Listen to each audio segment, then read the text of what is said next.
Hai, jumpa lagi bersama saya Rian Syah teman-teman. Apa kabar? Semoga teman-teman selalu dalam keadaan sehat walafiat. Kali ini saya akan membawakan kasus-kasus pembunuhan yang sangat mengerikan yang terjadi di Indonesia. Oke, tanpa basa-basi, let's get started the spooky talk.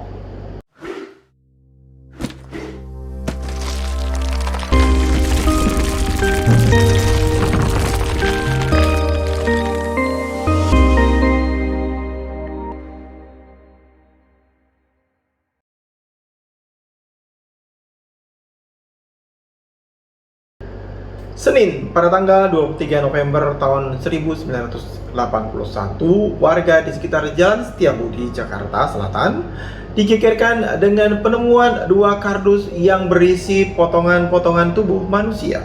Beberapa petugas keamanan awalnya mengira isi dalam kardus tersebut adalah daging sapi. Namun, semua terkejut setelah melihat terdapat potongan tangan manusia di dalamnya. Menurut ahli forensik Rumah Sakit Cipto Mangunkusumo yang memeriksa potongan jenazah, menjelaskan bahwa pelaku menyayat dan mengupas seluruh daging dari tulangnya. Hampir semua daging korban disayat kecuali bagian pergelangan dan telapak tangan. Wajah dan bagian kepalanya masih tampak jelas. Kemungkinan besar pelaku menggunakan gergaji besi karena ditemukan gesekan kecil-kecil pada tulang korban.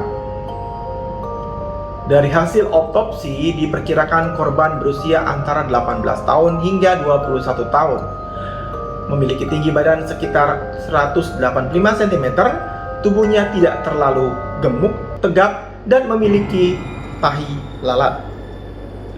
Petugas reserse menduga pembunuhan keji itu dilatar belakangi dendam dan mayat korban ditempatkan di tempat ramai supaya kabar pembunuhan itu cepat beredar, tersebar, dan kemungkinan para pelakunya lebih dari satu orang.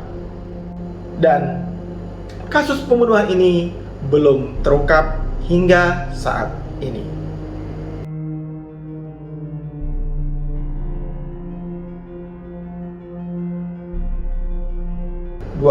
Tahun, warga Lorong Indah Karya, Kelurahan Tangga Takar, Kecamatan Seberang Ulu, Palembang, Sumatera Selatan, ditemukan tewas dengan kondisi tubuh yang tidak utuh di sebuah penginapan.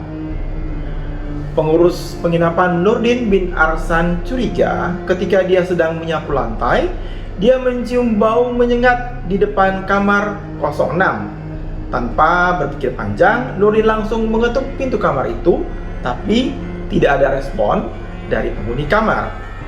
Karena Nurdin mengira tidak terjadi apa-apa, Nurdin langsung menelepon keluarga korban dan menanyakan keberadaan korban yang tidak kembali setelah membawa kunci kamar. Keesokan harinya, bau tidak sedap semakin menyengat dan akhirnya Nurdin menghubungi Polsek Sungai Lilin. Setelah polisi datang, kamar itu lalu dibuka dan betapa terkejutnya mereka karena menemukan korban sudah tewas di atas ranjang dalam keadaan tanpa busana dengan kondisi tangan terpotong dan jenazah hanya ditutupi dengan selimut. Sebelumnya korban dinyatakan hilang selama 3 hari. Kondisi tubuh korban belum terlalu rusak sehingga memudahkan proses otopsi. Tak menunggu waktu lama, pelaku akhirnya ditemukan. Pelaku itu tidak lain adalah kekasih korban. Pembunuhan berawal ketika pelaku ingin membuka HP korban sampai 3 kali gagal membukanya.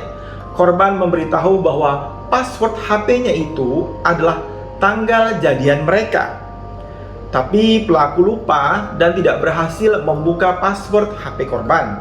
Setelah itu korban memberitahu pelaku bahwa dia sedang hamil 2 bulan. Pelaku terkejut mendengarnya hingga penuh emosi. Pelaku membenturkan kepala korban ke dinding sebanyak 3 kali hingga membuat korban lemas. Setelah itu wajah korban ditutup dengan 2 bantal dan tangan kirinya mencekik leher korban sekitar 5 menit hingga meninggal dunia. Setelah itu pelaku melakukan mutilasi kepada tubuh korban.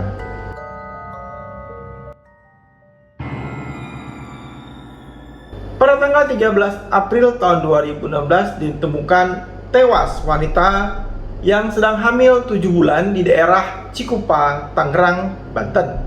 Korban diketahui bernama Nur Atikah alias Nuri yang sedang mengandung 7 bulan dibunuh dengan sadis dan jenazah dimutilasi menjadi beberapa bagian. Tak sampai 1 bulan, pelaku ditangkap di pelariannya di kota Surabaya ketika sedang makan bersama teman-temannya di rumah makan Padang. Pelakunya adalah Kusmayadi alias Agus alias Petrus, merupakan kekasih korban. Pelaku mengaku menyesal telah membunuh korban lantaran korban meminta untuk segera dinikahi oleh pelaku. Namun pelaku tidak bisa mengabulkan permintaan korban karena pelaku sudah memiliki anak dan istri. Jadi, korban itu adalah tidak lain kekasih gelap pelaku. Korban terus-menerus minta untuk dinikahi, namun pelaku malah menyuruh korban untuk menggugurkan kandungannya. Namun korban menolak untuk menggugurkan kandungannya dan pertengkaran hebat pun terjadi. Pelaku gelap mata dan memiting leher korban selama 30 menit hingga tewas. Saat itu pelaku mengetahui korban telah tewas, pelaku panik dan langsung terbesit di benaknya untuk memotong-motong tubuh korban guna menghilangkan jejak. Agus membuang tangan dan kaki korban, sedangkan sisa tubuhnya dia tinggalkan di kontrakan korban. Tubuh korban ditaburi kopi dan diberikan pengharum ruangan agar bau busuk tidak tercium oleh warga. Tapi usaha pelaku untuk menghilangkan jejak sia-sia. Pada akhirnya pelaku ditangkap dan dijatuhi hukuman mati atau seumur hidup.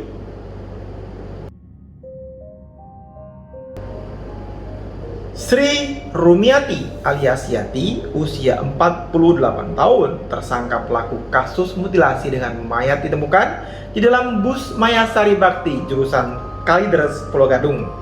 Terancam dijatuhi hukuman mati. Ia disangka melakukan tindak pidana pembunuhan terencana terhadap suaminya Hendra.